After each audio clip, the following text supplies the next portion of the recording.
Hi everyone, my name is Amy, and in this video, I'll show you how to add the Poppers All-in-One Chat Widget to your GoDaddy website.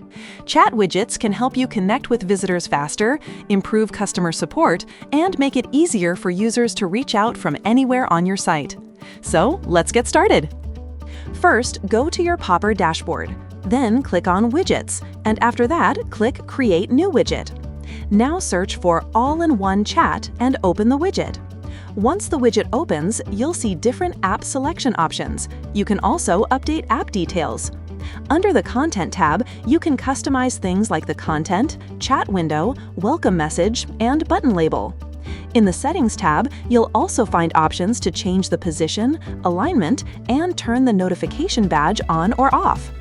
Lastly, under the Style tab, apply different styles and enable/disable animations.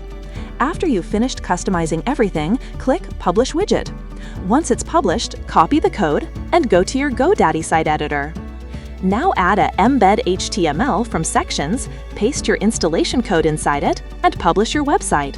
Once your website is live, refresh the page and your chat widget will appear successfully. That's it for this video. I'll see you in the next one.